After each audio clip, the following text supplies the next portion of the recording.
The Atacama border dispute was a dispute between Chile and Bolivia in the 19th century that ended in the transfer to Chile of all of the Bolivian coast and the southern tip of Bolivia's ally Peru through the Treaty of Ancón with Peru and the Treaty of Peace and Friendship of 1904 between Chile and Bolivia after the War of the Pacific. Some consider the dispute is still ongoing as Bolivia still claims a sovereign access to the Pacific Ocean. The conflict takes its name from the Atacama Desert on which lies the disputed territory. For the Chilean annexation of the Bolivian coast in 1879, the Puna de Atacama dispute arose due to Bolivian transfers of land to both Argentina and Chile. This spin-off dispute was settled in 1899. Origins. The origins of the dispute came from the borders established in the Spanish Empire that just defined the Atacama Desert as the northern border of the general captaincy of Chile. Bolivian and Chilean historians disagree on whether the territory of Chaco is originally part of the Viceroyalty of Peru, later of the Viceroyalty of the Rio de la Plata and ultimately of Bolivia, included access to the sea. Supporting the claims with different documents, Bolivians claim that it did while Chileans disagree. When Simon Bolivar established Bolivia as a nation in 1825, he claimed access to the sea, disregarding overlapping claims by Chile, which had gained independence 7 years before. The border dispute between Bolivia and Chile grew slowly during most of the 19th century over the Atacama Corridor, a part of the Atacama Desert which now forms northern Chile. The Atacama Desert is bordered by the Coast Range on the west and the Andes on the east. The geography of the area was a very large factor in determining how the border dispute began. Because of the mountains, the area has rains only 2 to 4 times a century, making it one of the driest places on Earth. After the independence of Chile and Bolivia, none of the following governments of both countries cared about defining its borders. National boundaries in the Atacama region had still not been definitely determined when nitrate, silver and copper deposits were discovered in the area. Both Bolivia and Chile established competing claims for the territory. Other countries' interest was drawn due to the importance of nitrates in the production of fertilizer and high explosives. Britain, Spain and the United States had a strategic and economic stake in controlling the resource, granting the support to the different parties. Chile's influence grew in the disputed zone as miners, some of them backed by Chilean and foreign companies, started to advance northwards, establishing mines and port facilities. Most economic exploitation of the coastal region was being conducted by Chilean companies and British interests, under the aegis of Chile's more robust economy and more stable institutions. Boundary Treaty of 1866.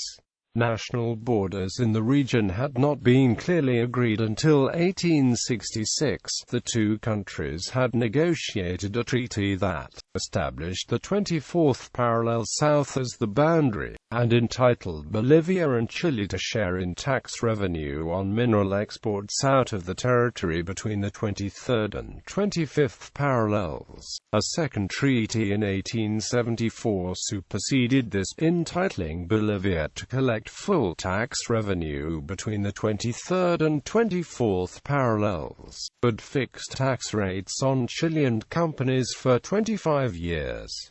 The War of the Pacific. On November 27 of 1873, the Antofagasta Nitrate and AMP Railway Company signed a contract with the Bolivian government in which it would have authorized to extract saltpeter duty-free for 25 years. In February 1878, the Bolivian Congress and a National Constituent Assembly found the contract incomplete because it had not been ratified by Congress as required by the Bolivian Constitution of 1871.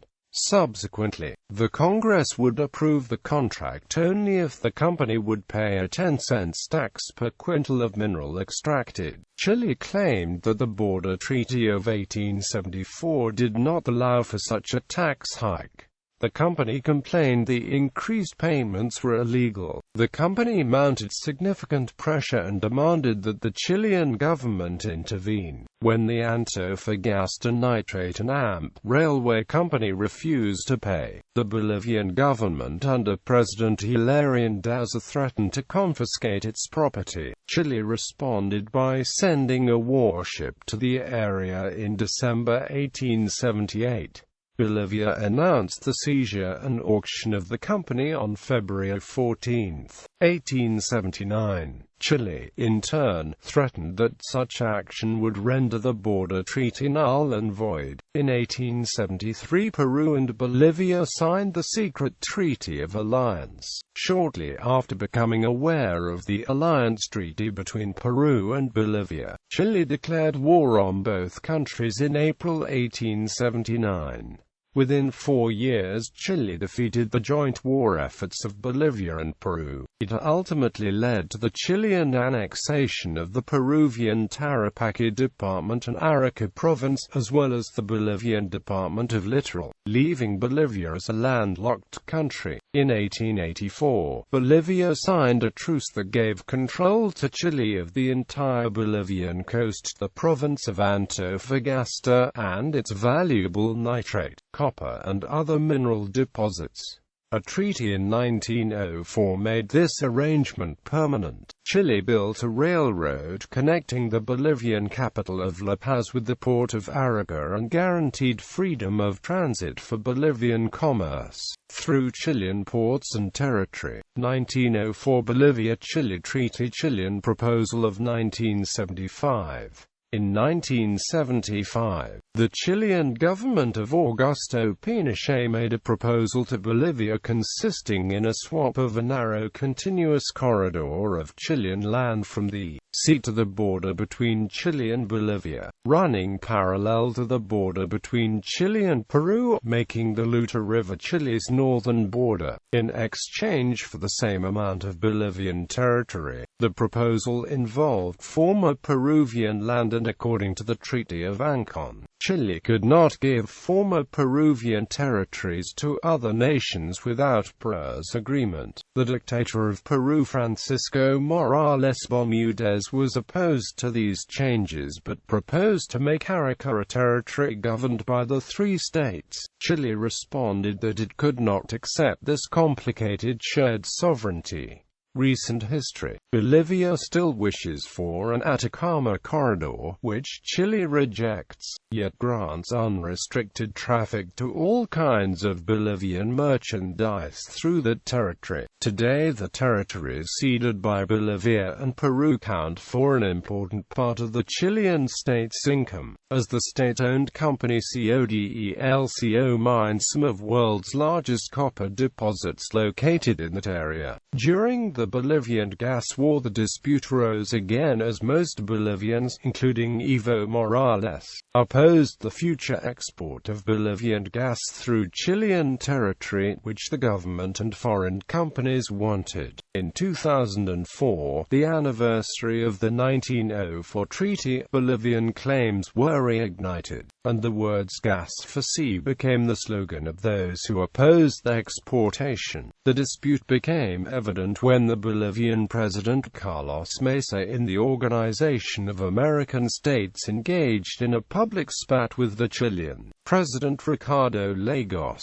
Mesa, who was under pressure to speak out on Bolivia's aspirations, put the topic in front of all the presidents of the Americas. The Chilean president reacted by mentioning Bolivia's refusal to have diplomatic relations with Chile, and with this on mind he offered diplomatic relationships between the two countries here and now. The offer was hastily declined by Mesa, who was not actually seeking an offer but intended to attract international interest to the situation. Recently, Bolivian President Evo Morales decided to break off all dialogue with Chile on the maritime issue and declared to pursue the issue in litigation, via the international courts. He thus broke an OAS resolution in 2012 when the majority of countries in the OAS encouraged Bolivia to pursue the issue via bilateral dialogue with Chile. A former Chilean president, Sebastián Piñera, has pleaded with Evo Morales